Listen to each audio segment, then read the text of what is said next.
If you are like me, you are always on the hunt for good quality dog food. So today in this video, we are going to talk about Carnilove dog food. And we are going to determine whether this is a good or a bad food, or whether it's in between. So the first thing you need to know about Carnilove is that it is manufactured in Prague, in the Czech Republic. Carnilove is imported by BSB products. That will have ramifications, so please stay until the end of the video so you know what's happening or what could potentially happen with a food like Carnilove. So they currently have 3 product lines: the regular line, the fresh and the true fresh. We are only going to talk about the dry dog food. We're not going to talk about the pouches, we're not going to talk about wet food, and we are not going to talk about the treats they do. The first tier is their regular, which is a 70-30 food, 70% meat, 30% forest fruits. Let's look at the duck and pheasant recipe. As you can see, 6 out of 7 of the first ingredients are meat sources, with 20% coming from peas. Now, peas will be a filler. Duck meal, pheasant meal, yellow peas, chicken fat, and duck deboned. If you're wondering what the hell is meat meal, you will see that meat meal is made from the parts of animals that aren't consumed by humans. It generally includes residual meat, offal, connective tissues, and in some cases bones.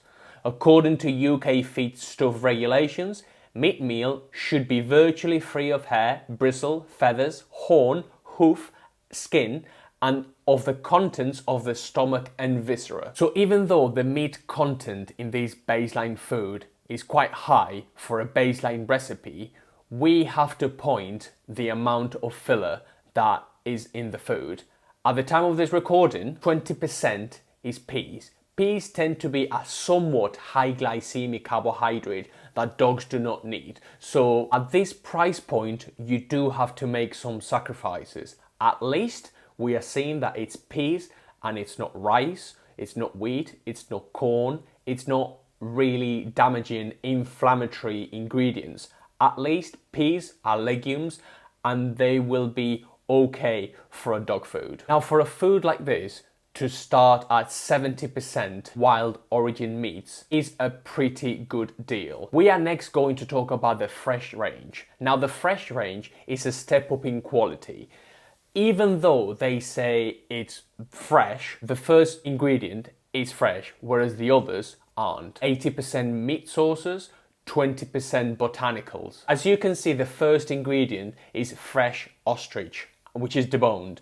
That comprises 26% of the bag of food. This is okay. Then we have dried lamb and dried turkey, chicken fat, and then we go on to pumpkin, chickpeas, peas, chicken liver and salmon oil. But the first 4 ingredients are meat sources. This is quite good for a food, and this is what we want to see in dog food. Because we are so focused on nutrition here at the Pet Quarter, let me point out a technicality that you have to be aware, and that is that in both the regular and the fresh recipes, they do use chicken as a binder. They do have some sort of chicken sauce in the recipe. What does this mean? This simply means that if your dog is allergic or has a food sensitivity to chicken, you will not be able to feed this food because it will trigger a reaction within your dog, and you should check out something called the elimination diet. So if you have a dog with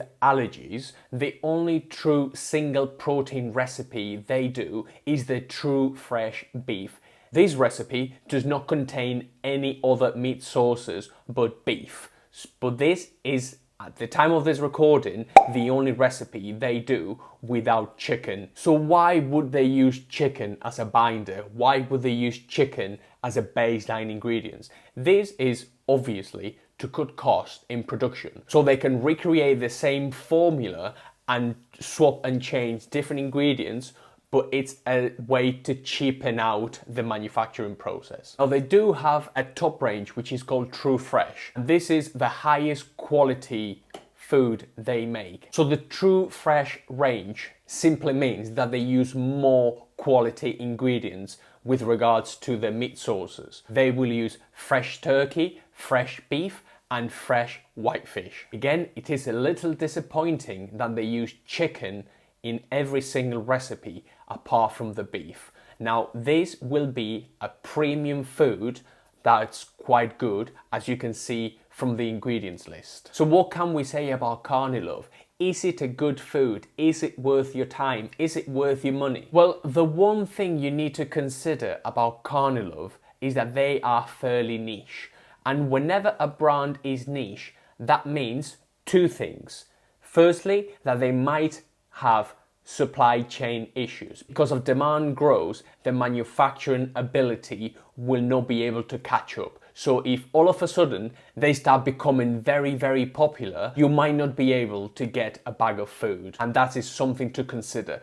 The second thing to consider is that this is a foreign food, and because it's foreign, it needs to be imported into the country before it gets sold, before you buy it from any retailer. So supply chain issues might affect your order. So is Carnilove any good? Well, we only have to look at the ingredients to see that it is a food with high meat sources, a lot of meat ingredients, and the carbohydrates they use tend to come from either vegetables, legumes, or fruits. This is a positive. You should always choose a food free from inflammatory ingredients. So no rice, no barley, no corn, no soy, no sugar. Any of these ingredients, whenever you turn the bag of food, are inflammatory, and they are a cheap filler manufacturers use. So whenever you look at the ingredients, they need to be as wholesome as possible. The one thing that is quite unique about Carnilove is the rare meats, such as ostrich, such as reindeer, such as venison, duck and pheasant, for example. Those meats tend to be a bit more rare, and it's a unique selling point of this brand. Now, if you are in the UK and you fancy trying this food, please click in the link below and you can buy from us.